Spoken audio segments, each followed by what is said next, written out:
was a dark and stormy night, nor'easter rolling in. It's a long 12 hours, the power's out again. I pray for inner strength and that we don't lose no lives. Just another day in the first responders' eyes. Half a cup of coffee's gone, the first run comes in. A car slid off the road, there's a family trapped within. My heart beats like a hammer, I can barely catch my breath. I'm thinking the worst and hoping for the best. Yeah, we ain't superheroes, we're just ordinary people trying to make a difference, and the first on every scene. It's a heavy, heavy burden to carry all this burden when you can't unsee the things you've seen. It keeps going on when those sirens are gone.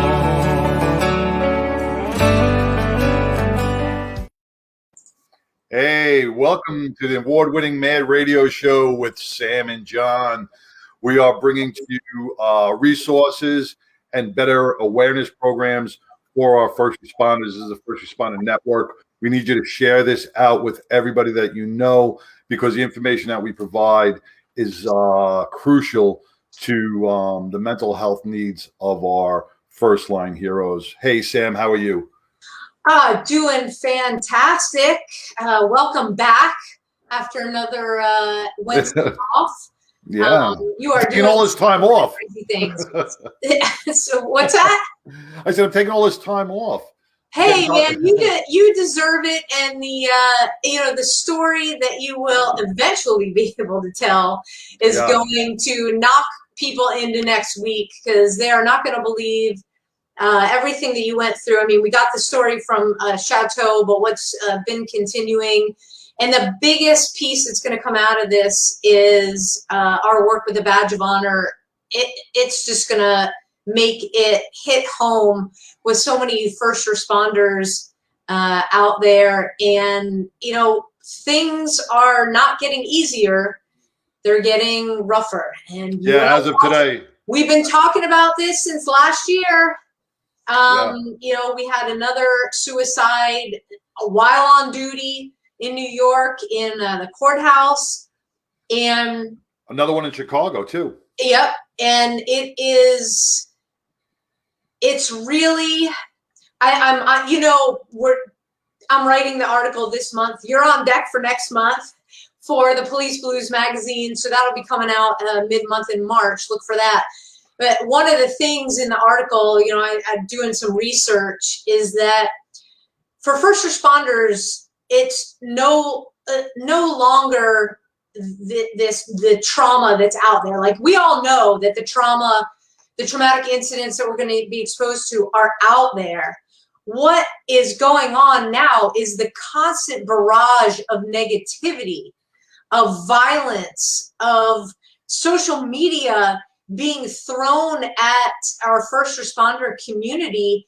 And they're saying that is actually, and I say the professionals are saying that is what is now taking the biggest toll on the first responders. It's like, hey, we can deal with the 133 car pileup in Texas, but every day when we wake up and it's first responders this and another suicide there, and it just is, it's like we can't win walking around with targets on our back. We continue to be magnets for violence. And it really is a very scary time. And that leads us right into talking about our guests. Do you want to talk about our guests now? Let me just reiterate what you were saying. I was looking at some of the statistics today. We've had 45 police, and we're just getting into March. So we're only really 2 months into the 2021. We've had 45 police shootings, 45 police officers shot. 11 have already died from their gunshot wounds, and 29 have already taken their lives by suicide, by their own hands. And that's 29 that have been reported. And you know as well as I do, some departments are a little shy on reporting officer suicide. So those numbers could be a little higher than 29. But when you look at the complexity of this, that's 10 a month. Yeah. Well, I mean, actually more. It's 15 a month nationwide that we're losing because of improper training on mental health. Officers out on the street are not being offered or given the resources, the proper resources, or the proper tools they need to get more mentally healthy. And I hope with our show, I hope with Monica, who's coming on, she could help provide some of those resources and explain how certain treatment options are out there for our first responders. Yeah, absolutely. And so the comment stream is open, whether you're watching us on Facebook or on YouTube. Go ahead and you can post a comment, ask a question, and we will make sure to see. I can see it in the chat roll. Okay. So let's bring Monica on. All right. And so Monica Urbaniak is a consultant, trainer, and clinician specializing in trauma and sexual assault for nearly 2 decades, and she does not look like she's been doing this for this long. I know. It's a filter. Yeah. And Monica, I got to get that filter. Monica is survivors of trauma, helping them heal through therapy and support. She also provides training and consultation to clinicians, organizations, and community groups towards ensuring that services are client-centered and trauma-informed. She's a licensed marriage and family therapist and board-approved supervisor, and she has received numerous, this woman has been recognized all over, local, state, and national awards for her leadership and service to the community. And we are so blessed to have her right here, Yes. Serving the Dallas city community and beyond. Monica, welcome to the show. Welcome. Thank you guys so much, Sam and John. I am just so honored to share this space with you and to be with you guys, and just I'm so appreciative of all the wonderful work you're doing to ensure that our first responders are getting the support and service that they deserve, that they need for all they do for our community. So thank you so much for having me on. I really appreciate y'all. Oh, you're so welcome. Monica, I'm just going to jump in and start by, you do first responders, you see first responders on a daily basis. Me and Sam aren't in the office. We don't really get to hear some of the stories that are out there. But is it the need for better mental health treatment for our first responders? Do you hear that? Do you hear that from a lot of the guys and girls that come into your office going, "Hey, I never knew about these treatments. I never was afforded these opportunities"? 100%. I think you and Sam hit the nail on the head when you guys were talking in the intro that the trauma that first responders are experiencing is coming from a lot of different directions.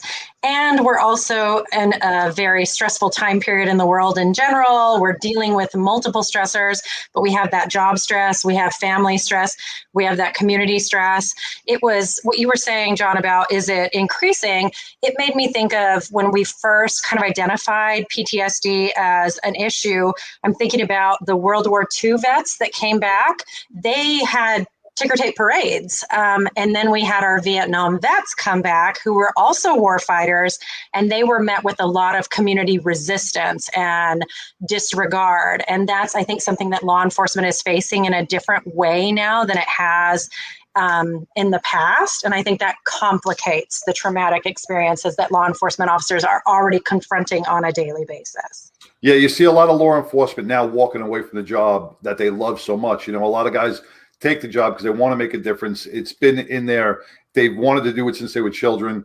They grew up either generational or it was in their blood.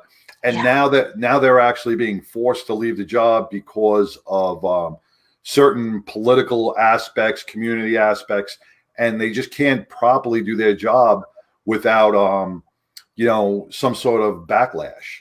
So the stress of that, coupled with what you mentioned, Sam, earlier, already the trauma that you see every day just creates what we call in the mental health world complex trauma. It's not a simple single incident trauma.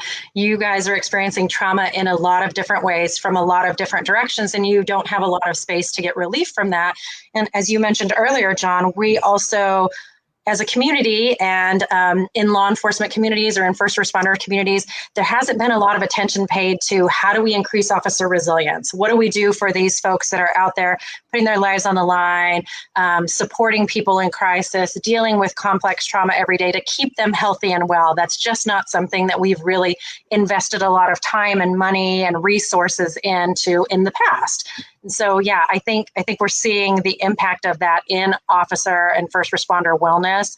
And what you mentioned earlier, the tragedy that we're experiencing when first responders are losing their lives as a result of the trauma that they've been exposed to in the line of work that they've chosen to and they love deeply. Yeah. Now, as an expert, you are brought in.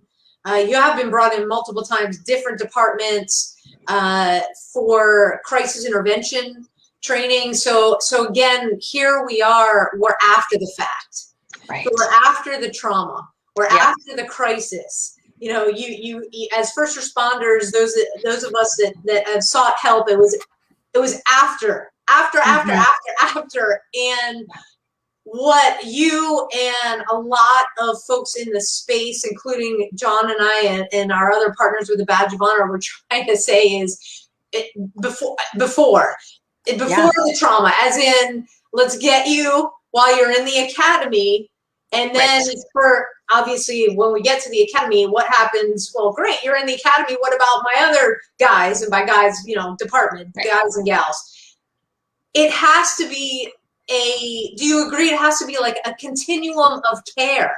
Absolutely. Comprehensive. Absolutely. From recruitment, even if we look at it from that very beginning, recruitment and onboarding, what are the things that we're going to be exposed to and how are we going to provide you support around that, all the way to beyond retirement, because law enforcement officers and first responders don't stop being that person once they retire. And we also see a lot of the impact of trauma at the end of their careers because they have lost purpose in some ways. So yeah, this is full spectrum of care and it needs to be at every level.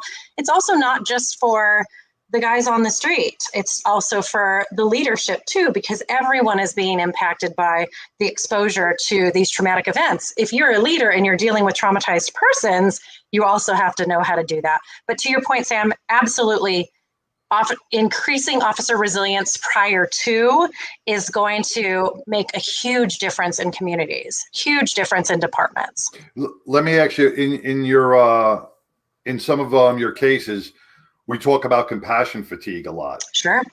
Do you see a lot? I mean, back when me and Sam were on a job, we didn't have the news media, we didn't have everything up front and personal so much.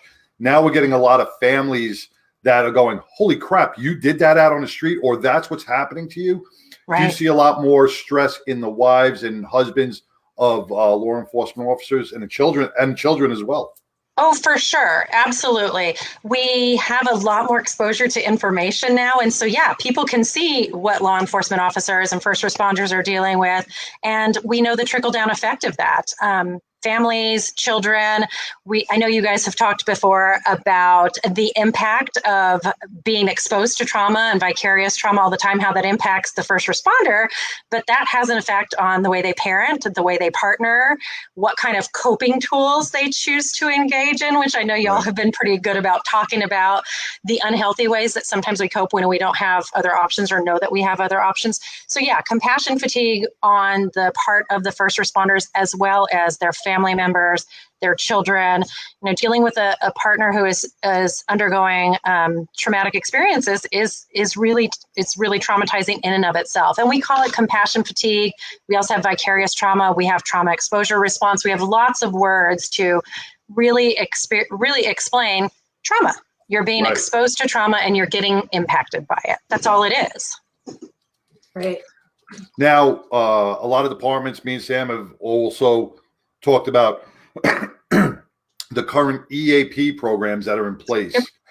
Do you see a lot of officers coming to you going, hey, I just don't trust that EAP program, or they're just not, they're not, because they go from one therapist to another, and it's repetition, and it really gets them nowhere. Do you see a lot of people losing faith in the EAPs?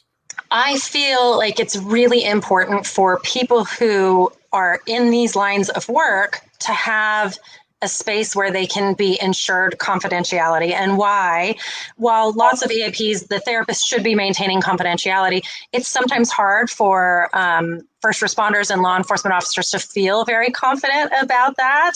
And you also get a limited number of sessions most of the time. And so, I may get 5 or 6 sessions, but I'm a law enforcement officer. I'm trained to not necessarily trust everyone that I sit in a chair in front of, and I'm not really trained to talk about how I feel about things. So that may take some time to bridge that gap.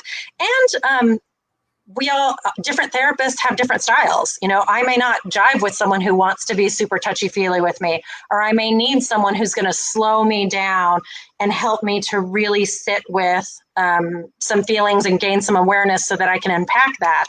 Everyone is different, and sometimes with EAPs, you're limited. But it's a tool, and I hope people take advantage of it as they can. Right. Right, and let's talk about let's get into the tools, because you wouldn't necessarily treat, when we're talking about vicarious trauma. Here comes my crazy zoo from their evening walk here. You wouldn't exactly treat with the vicarious trauma, whether it's a spouse or a child, as you would work the same with the first responder. And you are trained in EMDR, and you have your international certification to the EMDRIA. And EMDR has gained popularity. You had mentioned the Vietnam vets. I was very fortunate to find a social worker, licensed social worker, clinical social worker, and she was not a first responder. Mm-hmm. But from the minute I walked in her office, she put me at ease. And the one thing that I connected with her is that she had so much experience dealing with the Vietnam veteran community in specifically EMDR work with them. And having every guy in my family serve our country, that was the connection for me. I just was like, I'm so broken right now. Just for God's sake, I'm sitting here, just fix me, Right, yeah. I was so desperate at that point. Fortunate that it worked out very well. And is that yours? That's my fucking dog. Okay, at least mine were quiet, and now he's sitting on the couch. Tara must be coming home because the dog's going nuts. So this is what we love about doing the show on StreamYard, because I love it. You can be at home, relax, and you never know what you're going to get. I'm going to call those y'all's therapy animals. Well, that's what we'll call them. Exactly. The therapy animals wholeheartedly agree with the topic that we are discussing right now, which is EMDR. Yes. So you, again, let's backtrack. You are internationally certified in EMDR, amongst other methodologies that you practice. Talk about the advantages for first responders to receive EMDR, but I also want to go into some of the disadvantages. Sure, absolutely. Let's start with the advantages. Yeah. All right. Awesome. So EMDR, I know that you guys have talked about this before. So EMDR is a treatment tool. It's like any other treatment tool. It is a therapy that licensed professionals utilize to treat whatever thing that we're dealing with. And EMDR is one that has been highly researched and has been used for a really long time and is considered one of the most widely accepted trauma treatment tools. It's expanded over the last 25 years to we treat a lot of other things with EMDR as well, but it's really, really good for a lot of people with trauma. And one of the things that I really like about EMDR is it's very friendly to the person who's receiving it, to the client, as well as the clinician, because just like y'all as first responders and law enforcement officers being exposed to that trauma every day, therapists also get vicarious traumatization from being exposed to the trauma of our clients every day. And so EMDR is a tool that really helps kind of buffer that. So clients are feeling less re-traumatized, and clinicians are not getting traumatized as well. So that's really helpful in one of those ways. It also doesn't require some of the sitting down and talking about and emoting and feeling. And again, depending on the clinician who is employing the methodology, that you might get from traditional talk therapy. You know, I don't do a lot of, especially when I'm doing EMDR, like, how do you feel about that?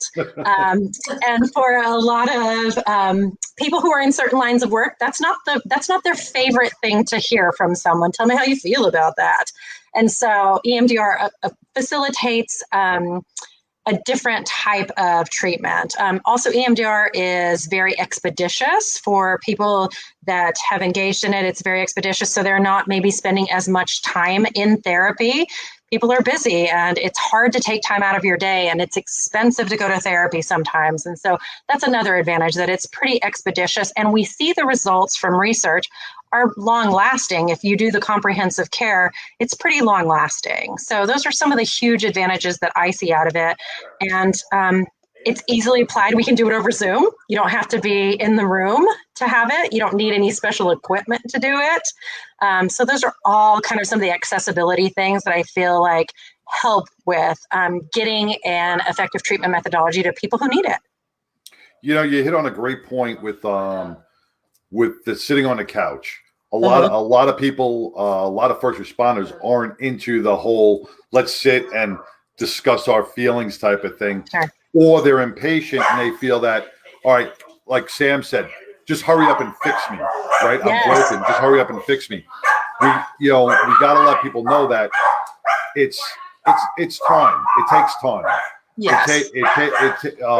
And not to give up. And what happens is, and I've seen it with some of the first responders, is they are partnered with maybe the wrong therapist, Sure. 1, 2, and 3 different times, and then they just say, they throw their hands up and they give up. They're like, this is not working for me, because other resources like EMDR or brain spotting weren't offered in those sessions. Yeah, absolutely. And EMDR is a comprehensive treatment modality too. I think when we think of EMDR, we think of the follow my fingers, that piece. But that's only one phase of the treatment. Like any other good therapy, there should be clinical rapport. You should get along with the therapist. You should have some kind of mutual respect and be working towards the same goals. You should have some goals. That would be cool too. You should be learning some coping skills and some resource building and some resilience development, so that, you know, you're only in the therapist office 1 day a week, 1 hour a week, maybe, a lot of the times from the traditional methods, if you're not doing intensives. And so that's a lot of hours you're not in that therapist office, that you need to have some tools so that you can maintain yourself and continue to function. I was talking with a law enforcement friend this weekend, and we were talking about how when you are, the traumatized brain loses its ability to think abstractly, think creatively, and to solve complex problems. I don't know about you, but I think that that's what law enforcement officers have to do all the time. And so EMDR helps to reduce that symptomology pretty quickly, so that we get that part of the brain that does the thinking, hopefully back online pretty quickly, so that people can do their job effectively. And a good therapist can help with some of that grounding. Well, like Sam, when you did EMDR, you didn't walk into your therapy session, all of a sudden said, boom, we're going to hit you with EMDR, right? You had to feel like, go through a couple of sessions, build up that rapport, and start to find out and feel that safe zone, that comfortable feeling. Yeah. And they have to know you as well, right? Yeah, well, I shared this before, because I'll never forget. I mean, I wrote about it in my book that I knew I was in a safe space because here at hypervigilance, out the wazoo, completely, my mind wasn't working. So I was like so far down the rabbit hole. And so I come in, I'm sitting in on the couch, and she's asking me to go through what I went through. Mm-hmm. And the door slams to the front of her office, and I'm like a cat, and I'm on the ceiling, like with claws out, grips. I lost it. And at this point, I mean, you have this, you still put up this facade even around your family, because there's this expectation. Well, Sam's a Secret Service agent, she knows how to get through things. She can solve problems, and I didn't want people to know that this was not working. Like, I couldn't solve the simplest of problems. And so I was terrified. I mean, just the tears started flowing, and everything that she did from that moment to not only bring me back to the present, but calm me down. So my heart rate would come down. I stopped sweating, I stopped crying, and I could speak again, but from a place of having it be like a relief. Like, I knew, like, that. Here's I gotta get in the screen. that she immediately understood. And that's where tons of years of experience in EMDR. I wasn't the first case on the couch. You weren't the test case. Actually, I had a love seat, not a couch. Here's my question, and this is why I don't think EMDR was so effective with me. Sure. Was, Sam, you said, okay, you went in there for the 9/11 incident, the trauma that affected you with 9/11. Myself, I had 30 years of built up trauma, so I had multiple traumas within me. Like with Jeff identified 19 different traumas that he was able to release and work through in EMDR. My therapist at the point, when I walked in, it was kind of like, all right, so tell me how you feel. And, as a first responder, I was like, where do I start? Right. Where do I go? And, it was the very first session, and she wanted me to start talking about traumas, and I'm like, well, where do I don't know where to grab? And I think that doing that, my body shut down. And that's why I think it's so important, like what you were saying, Monica, is that you have to get to know your therapist. Your therapist has to get to know you and start to work, and they have to lead you into the traumas, because as a first responder, you don't know where to go. Plus, you have spent many years, like John, I think you're a perfect example. You spent many years stuffing that stuff down, stuffing that, what your sign says, down. Right. I can't open the Pandora's box, because if I open that box, it's going to spray everywhere, and I'm not going to know how to get all that back in. Right. A good clinician is going to help you identify those things that are priorities and how we work on them after some rapport is built, after you have some tools, after you know that if I open the door a crack, it's not going to explode everywhere. And if it does explode, like your experience, Sam, if it does explode, if something triggers me, how are we going to put this back together? Right. How are we going to make this so I can still be a parent, so I can still be a partner, so I can still be a productive member of society? How are we going to do that? You need to learn those things before we start just unpacking stuff. Right. So as a first responder, and especially a retired officer, when we talk about retired, because there's no transition support, a retired officer coming into an EMDR session or a session with a licensed clinician, how would they approach all the 20 or 30 or even 40 years sometimes of all those multiple traumas? How do they start piecing them together and picking and choosing, or which one bothers them? How do they do that? So clinicians have different styles around that. And I would tell you there's a couple of ways that folks typically will approach someone with long-term complex trauma, painful life experiences over a long amount of time. So we might talk about what's currently eating your lunch. What is the thing that how is this showing up in your life right now? Well, this is my 6th wife. I'm currently using alcohol and drugs on the regular.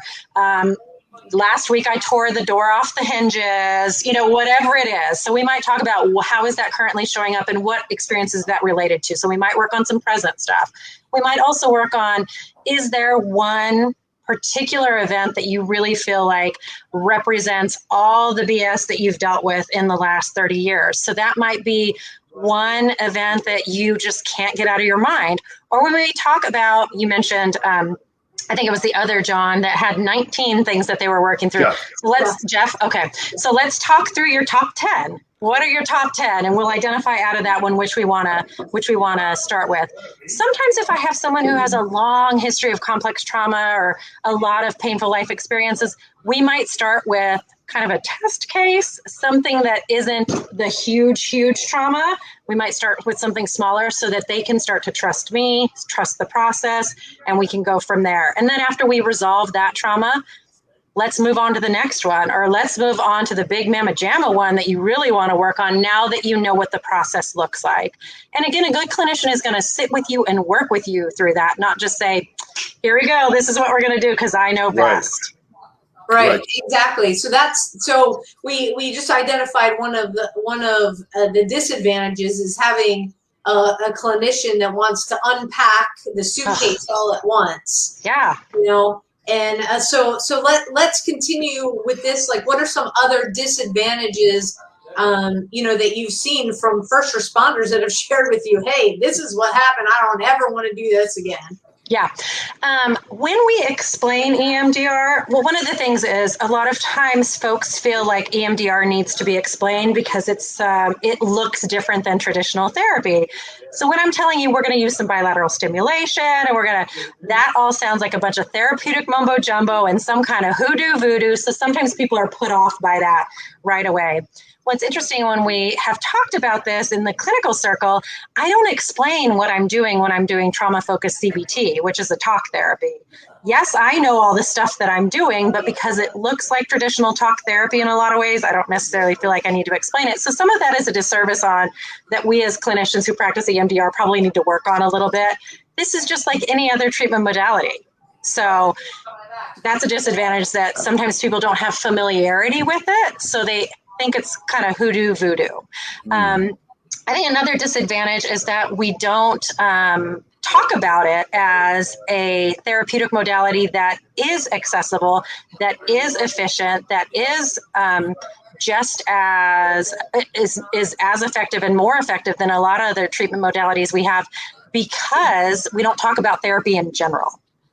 And so people don't know about different types of therapy. So if someone comes to me and they say like, oh, I've been in counselor, well, what kind of I've been in counseling. Well, what kind of counseling?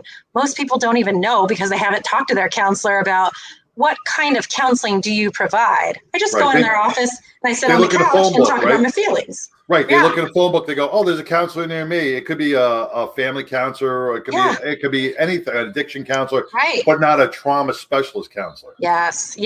And I think that brings another advantage, or another disadvantage, or that people need to be mindful of when they're choosing a therapist. Anybody who graduates from therapy school can practice trauma therapy. That does not mean that they are qualified to practice trauma therapy, right? Anybody who graduates from counseling school can practice lots of different types of counseling.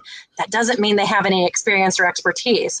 And some of these advanced treatment methodologies are cost prohibitive for therapists to engage in because sometimes they are expensive to learn this super specialized trauma treatment. And so sometimes it's hard to find clinicians in your community who practice this because it is specialized and it's expensive to get trained in it sometimes. I will tell you that is one of the benefits of this new virtual world. Now I can treat any client in Texas, the state that I'm licensed in, anywhere in Texas. So they don't have to live in the Dallas-Fort Worth area and try to get to my office on a Tuesday night after a long shift. This is one of the accessibility things that has actually been improved because we have learned to embrace the virtual world. But that was a problem before. People couldn't find trained EMDR clinicians in their communities. So I want to touch on something that you just said with the fact that, a lot of things have gone virtual. how, when you say that EMDR is still effective even in the virtual world, explain that a little bit more. I mean, mine was traditional and had the light bar and everything in office. What does it afford besides not having to try and get to the office? How is it advantageous to do it virtually? So I'll tell you a couple of things. So there's the research is currently being done. Of course, we're in the middle of this. So we will have some numbers at some point to I hope be able to give us some clearer understanding of that. I'll tell you from my experience how it's shifted some of the work with my clients. So like you said, getting there, that's a thing. A couple other things that I feel like have been really positive for my clients in being able to do this therapy without having to come to a different place is they don't have to see anybody in the lobby. So that's also a thing. There's a safety concern about you were talking about officers feeling like they are targeted in a lot of ways. There might be some safety concerns. An officer walks into an office, they don't know anybody there. So they're in the comfort of their own home or another place where they already feel comfortable and safe. They're not having to deal with any of of coming to a place that they don't know or feel some sense of security in. Also, because people are sometimes doing this in their home or another place that they're comfortable, they can transition very quickly. They don't have to get in traffic. They don't have to deal with a bunch of other stuff. They can go and take a hot shower right away, or they can, go out for a run right away without having to deal with all the encumbrance of driving somewhere, dealing with that. And also, I feel like the clients that I've worked with have expressed that for some of them that they're unpacking a lot of trauma. Sometimes the intensity level can be really high if I'm sitting here in this room with you and we're talking about all your stuff and you don't know me very well. For whatever reason, for some of those clients who have that difficulty, having this virtual lens to look through gives them a sense of security that they don't feel as vulnerable as they could if they were. Does that make sense? Absolutely. And the vulnerability thing is key because as we've talked to a number of clinicians and first responders that have been on the show, is that vulnerability piece is key because you have to almost walk into therapy being very open and agreeing to be vulnerable. And it's phenomenal. I mean, gosh darn it, John, if anything good has come out of this COVID crap virtual world that we've gotten used to, that sounds really exciting. And now it's like, hey, first responders, you're in the no excuse zone.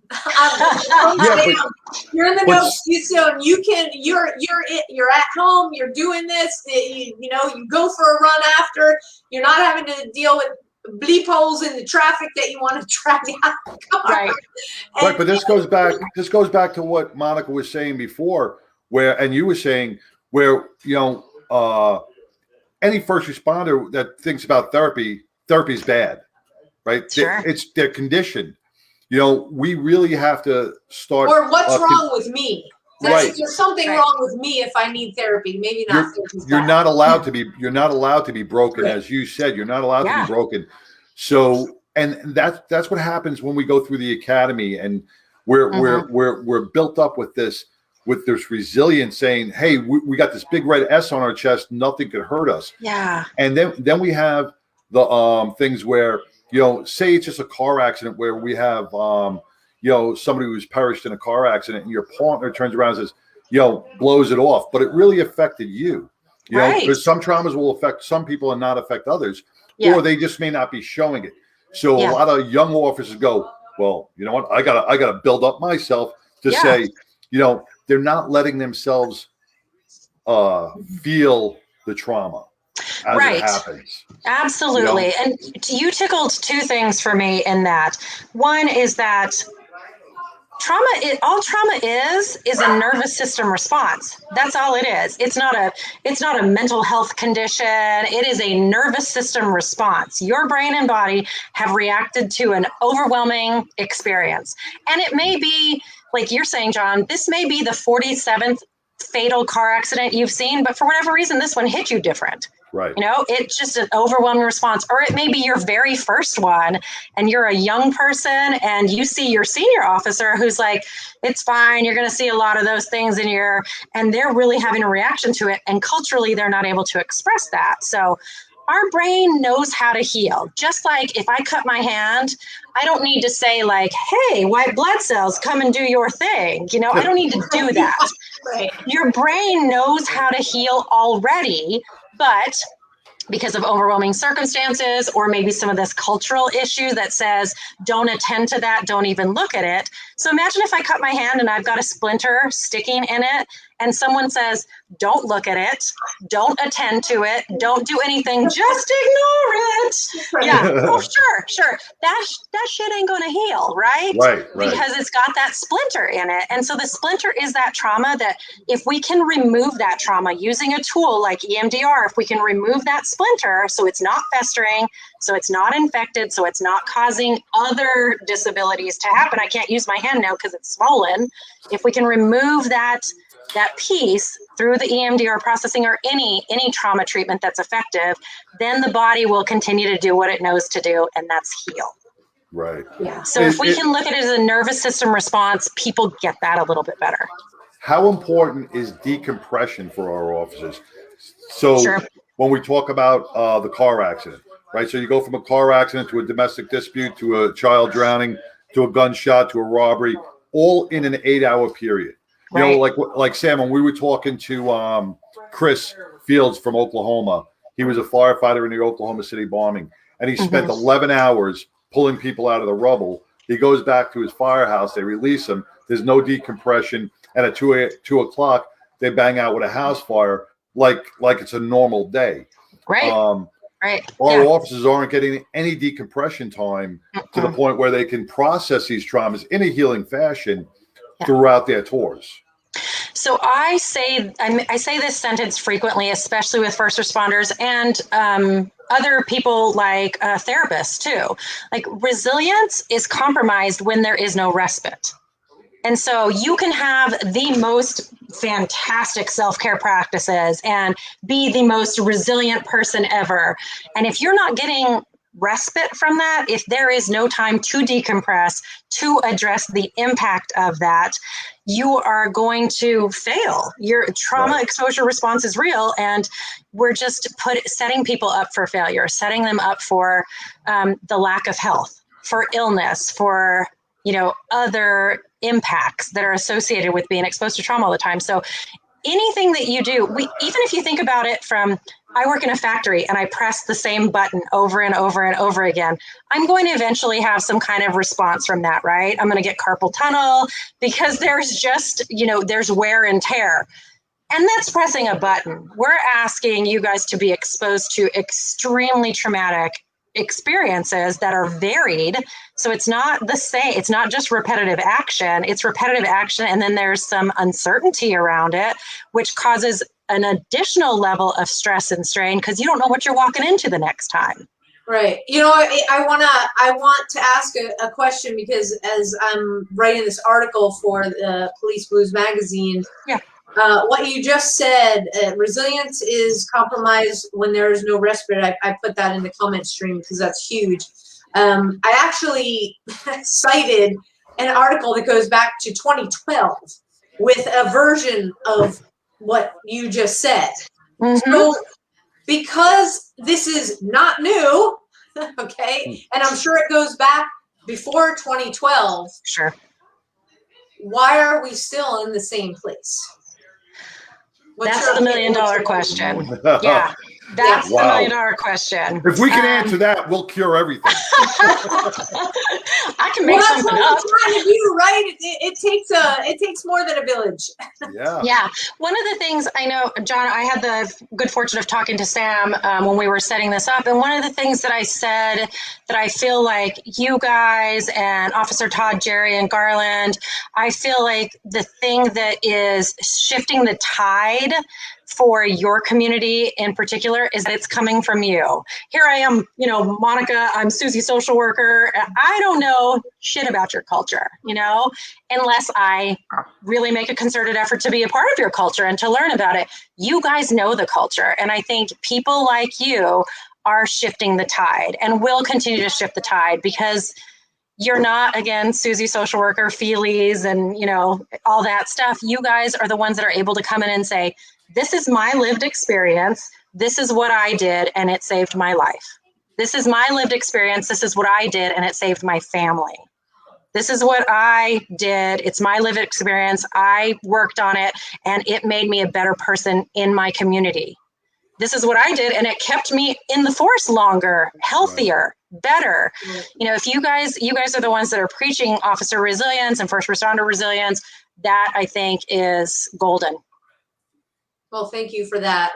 It's definitely it's something that is an ongoing mission that gets us out of bed, even bleary-eyed, day after day, because we know the mission is huge and it's going to go on past us, and we anything that we can do to let the first responders know that they're not alone, that we've been there, and kind of, hey, here's a landmine, so you need to step to the right, or here's this, you need to step to the left, so they don't fall in. It really is. But with that, having support from practitioners like yourself, because we're one piece of it.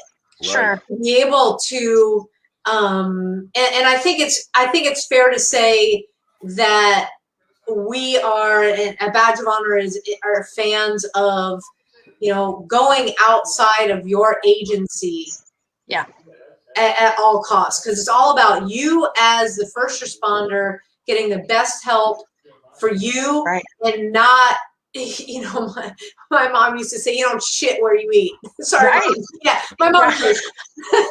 So, and it's leaving that, it's leaving your office out of it.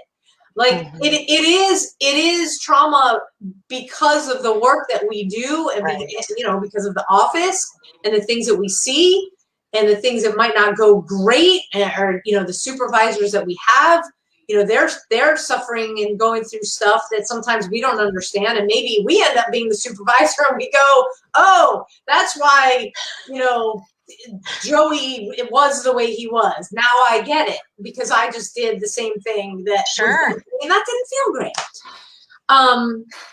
But you bring up a great point, Sam. You bring up a great point with that, and we discussed this where getting out of your office and getting out of the uniform and getting into your comfort zone. We've talked to Todd and we've talked to other peer support officers, and they're like, well, nobody's coming into my office. Right. Well, you're right next to the chief's office. Right. You have a mental health sign on your door. Nobody wants to be stigmatized in that fashion. They don't want their peers to see that they are broken. They don't want their peers to see. So getting out of the precinct, getting out of the firehouse, getting out of the ambulance, getting into a pair of sweatpants and being comfortable without a badge and a belt on to go to talk to somebody kind of gives you more of that vulnerability. Kind of makes you feel more comfortable. It humanizes. It humanizes us. So that our therapist is like, working with another human, not somebody that may come in with a shield if they're wearing a uniform. But along the lines of that, I mean, the years that I've spoken at different conferences and stuff, that is the one thing that the first responders, when we have the conversations, is like, I just took it out of agency. I just needed to get my shit together. I needed to do it in my own way. And, this goes a couple years back, and where most departments that were at these conferences didn't have a formal program yet either. Sure. So now we're seeing, departments that have, hey, if you need to talk to somebody, here's a list or whatever, and all you do is look at it and keep walking or jot down a number, get on your computer. You can still do things privately. And what I think is great is that the clinicians like yourself, Monica, you do understand what we deal with because you have a number of first responders of your years of experience, debriefing us, bringing us down, utilizing EMDR, and that you have gone above and beyond. I met you through Tajiri, Garland PD. God bless those folks, because they take, our mental wellness very seriously, our brain health very seriously. But you go above and beyond, offering special discounts to our first responder community. So from John and I, we want to say thank you. Of course. How would a first responder go about, seeking you out? Absolutely. You can just Google my name, Monica Urbaniak. I have a website. It's Urbaniak Wellness. .com. It's my last name. Sam and I were joking about all the weird pronunciations I get. So that's why I'm so glad she didn't ask me to introduce you. I was looking at your last name, and I'm so bad with names. I mean, I could screw up Smith, and I was like, oh my God, I'm not going to be able to pronounce that last name. Yes.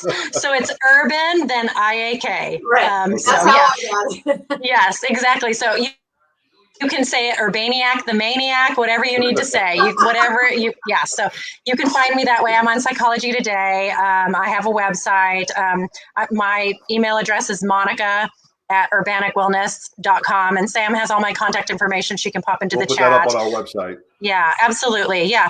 And I know a number of other clinicians who care about our first responders and who want to provide support. So, we talk amongst ourselves about, does anybody have room for a first responder on a sliding scale? Who can see this person? They're out in your neck of the woods and they want to come in person. And so, yeah, please feel free to connect with me.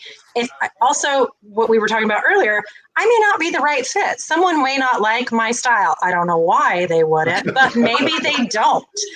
And then I can refer them to someone who's a better fit. You do the same thing when you're finding a person who's going to fix your plumbing. This guy, he felt shisty and I felt like he was overcharging me. So I went with someone else. Why wouldn't you do that with your brain health? Right. Let me ask you a question. When you say brain health, and me and Sam have talked about this a lot too, and we're working on this. Do you like with peer support groups? Yes. That are in departments, and a lot of peer support groups are like, oh wow, you could talk to somebody. You got a good. We're going to put you on a peer support. Do you think there should be a national standard of training or a level of standard, like how OSHA has a bare minimum standard on safety, right? Yeah. We do not have a bare minimum standard on mental health within our nation's law enforcement. What's your stand on that? I 100% think that peer support can be fantastic and I think is a necessary component for a lot of situations. But I do 100%, the opinion of Monica Urbaniak is that there needs to be some kind of training, bare minimum of training. You think about most jobs that you do, you have to have some onboarding, some training. Right. But do you think it should be because each department, does it differently? Does it differently. Do you think there should be a national standard of care that's my opinion, because I've seen so many different approaches to mental health, and they were like, well, I took a 2-hour webinar, or I did a test for an hour on. Yeah. We should be treating each officer the same. Pretty much. I think there needs to be some bare minimum standards for sure. And some communities need different things than others do. So I understand that piece as well. But I am a fan of everyone getting access to the best amount of training that they can at a price that's affordable to them in a way that's accessible to them so that they can do a good job. So I totally agree with that piece of it. Yes, every community is going to need something's a little bit different. Your urban police department versus your rural, super rural, where you're in a county and you're covering, or you're in some area and you're covering a variety of counties. So yeah, absolutely. I also like the idea of cross agency training and cross agency accessibility, so that like this law enforcement officer may be getting the support that they need from our community, but maybe they need to Sorry, that was Amazon delivery. I didn't have dogs. I've got Amazon. Sorry. Yeah. So I also like that community collaboration. Like, you know, John, in my police department, this is what is working really great. What do you think about that? The collaboration will help us also increase the effectiveness and the efficiency and the creativity with which we're addressing the different experiences that our law enforcement officers are having. So that collaboration, I think, is imperative. For sure. Yeah, and Carrie commented, we would go out to breakfast together and rehash after a 12-hour night shift because they didn't have the resources. Yeah. And hey, get to talking. That's my biggest thing for creating a safety net for yourself is you cannot shove it down. Right. So yeah, God bless you, Carrie, and the guys that you went out to breakfast with, for sure. Well, see, and see that Carrie brings up a good point. They went out to breakfast and they were able to discuss certain things. When we talk about the peer support networks getting together and the training that they need, you know it, Sam, and I'm sure, Monica, you're aware of it. The training budget's always the first to get cut. The mental health budget is always reallocated because, hey, we need a Chiefs conference. Yeah. More bullets. Well, we need more bullets. Right. So, you know, there's never enough funding for those things. So, and you know how cheap cops are. Cops aren't pulling shit out of their own pocket, you know. Well, Todd and I were talking this weekend about safety equipment. You know, like a piece of safety equipment is officer resiliency training. A piece of safety equipment for you to be able to effectively and safely do your job is to have your mental wellness checked on. It's to have your brain health attended to. Yeah, we have a gym at the police department. I promise you we have a gym at the police department because we need you to be physically fit. Well, we also need you to be mentally fit. Yeah. Right. But when you talk about equipment, you're thinking, you know, the dash cams, the body cams, the body armor. You don't think that this is a piece of vital equipment that needs to perform optimally day after day. Well, you know, cops go for physicals every year or every 2 years, right? But they never do a mental health. Once you pass your mental health exam, take the psych exam to get on a job, they never reevaluate your mental health again. Even pilots go twice, 3 times a year because they have all those people that they're accountable for. Think about a police officer that has all these people that they're accountable for, and we do not really check on their mental health as much as we should. Right. Well, we talk about professional athletes a lot too, and that's sometimes a good way that people who work in your line of business can connect to, like wear and tear when you're a professional athlete on your body. Your career is pretty short because the wear and tear on your body is exceptionally exacerbated, right? The wear and tear on y'all's brains is that way too. On my brain as a therapist, on y'all's brain, because you're being exposed to that trauma, repetitive trauma on your body when you're an NFL player. We understand that, you know, and we attend to that. We're like, oh man, he's got busted knees from all those years doing that work. Well, he's also got a busted spirit from all of those years of doing that really hard work, you guys. So I think that's an important thing for us to identify. Well, we look at, mental health is an invisible injury. Right. So if it's not there, it doesn't exist. If we can't see it, it doesn't exist. You know, and like Sam, you talked to Ben last week, my therapist at Chateau, and how we talked about him going as a therapist. He has to go for resilience. He sits in a big room with other therapists, and they you know, take care of their own mental health. Absolutely. But when we don't see it as, if I broke my arm, man, they'd send me to rehab. They do everything they can to fix it and get me back on a job. Yep. If I have a mental breakdown, they're just gonna be like, when you're coming back, they're not gonna do anything. Yeah, you'd have physical therapy, you'd have all the thing, you'd be on light duty, all of that. Right. Well, and and I love that you said it's an invisible illness until it's not. Right. Because when it's not is when something terrible happens, and then at that point. Goes flying across the squad room, or you know, you're starting to have car wrecks, or you're starting to have the increase in complaints, or you know, so it does. It's like Jeff Freeman says, it does. You know, it does get visible eventually. Like, dude, why are you pissed off all the time? You know? Right. Well, that's the flags. That's the flags, and you bring it up, Sam. you know what? Why are you pissed off all the time? Or you're missing work, or you're late for work, or you threw the radio across. They go, oh, he's just having a bad day. But no one takes the time to go, hey, bro, you okay? Why? Yeah, why? Why did you do that? Why? Yeah. You know, no one asks the questions. We missed we missed the signs. We're not trained in evaluating why this officer is feeling this way. He was a great officer, like Jeff, great officer. Then all of a sudden started to slip. But they just said, oh, he's just burnt out. He's just burnt out. Yeah. No, he's dealing with traumas in his own way. Or he's having family problems because of his traumatization. Right. And so that gives us a reason to be like, oh, he's just having trouble with his partner at home. He's having some trouble. He's drinking a little too much, or, he's dating someone he shouldn't. Yeah. We have to stop kind of sweeping it under the rug and making excuses and having, like, Carrie go out to breakfast, like, hey, what's up? Asking, are you okay? Just again, it's down to get to talking. And I just, again, Monica, you have shined a light on so much tonight, and the need that for so much more that is needed. I'm glad we talked about that national standard. And again, so for folks that want to reach out to you, it's urbaniakwellness.com. That's the easiest. Yep. Okay. And we're also going to put this, I'm going to put this in the show notes when everything gets published and uploaded tomorrow.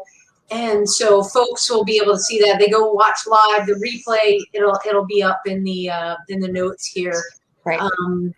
Any final closing thoughts there to our first responders out there?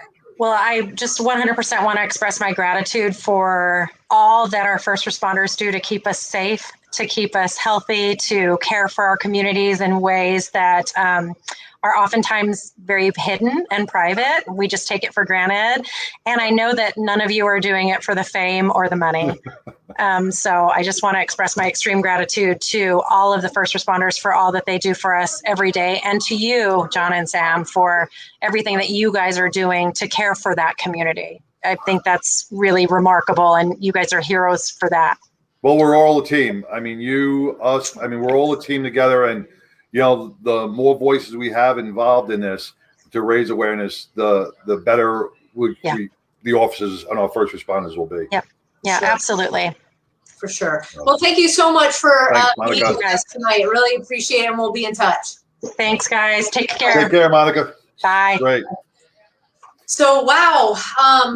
That was incredible. So many. I even did some notes here. It's gonna go back and we'll exchange emails tomorrow. We talked about some really, really important stuff, and there are so many important things going on out there. Sorry, I'm just trying to get to some of the banners and stuff that that we made up. What Monica said was key, talking about resilience, talking about really diving into the meat of trauma, how to be more resilient, tools that you can use. And here at A Badge of Honor, that's what we are all about. On Friday, April 23rd, we are having another First Responders Healing Our Heroes workshop. And it will be either in Rowlett or Garland. We will have all the details on abadgeofhonor.com, because thank you, Governor Abbott, for lifting for opening Texas. So we might be able to move to a larger venue and accommodate more first responders. So we will get that out.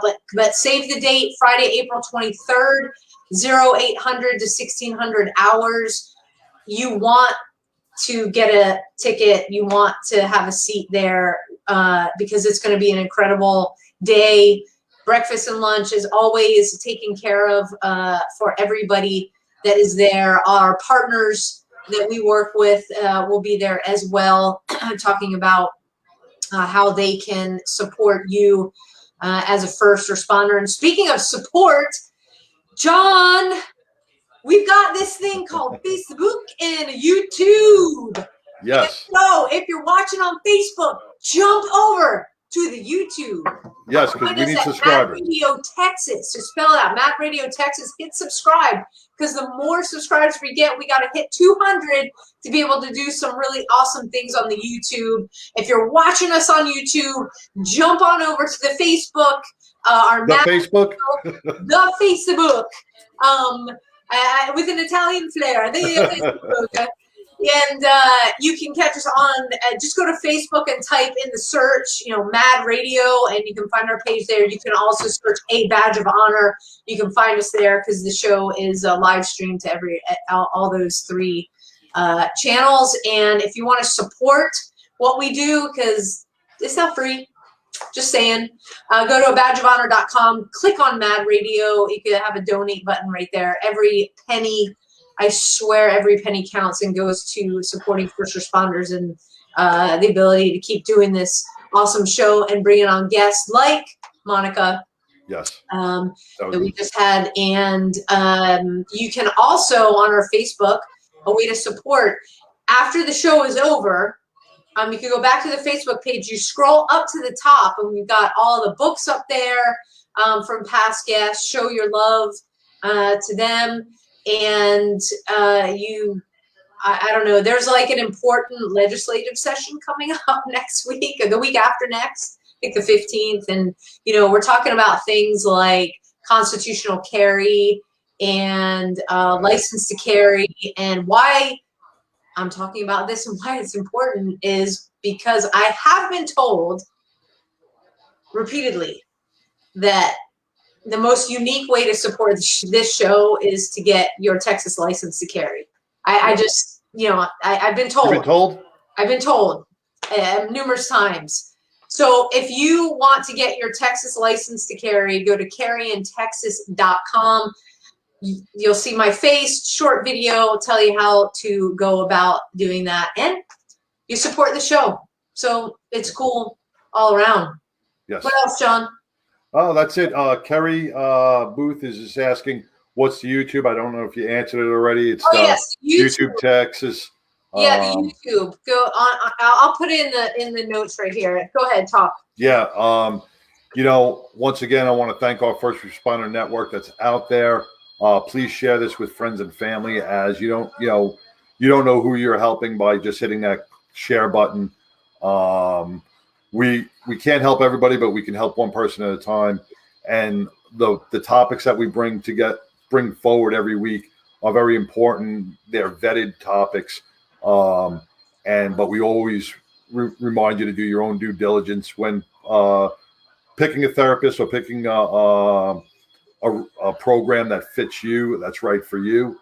So we are also available to help you do those vetting processes, to give you certain recommendations to certain areas where you may need help. And we are always here for you. You are not alone. You are not alone. All right, Sam. Well, once again, great show. Thank you so much. Thank you. We will be back next week from 7 to 8. Another exciting show coming up. We're actually going to dive next week into EAP and a successful EAP program that is working. Excellent. So until next week, everybody. Bye-bye. Take care.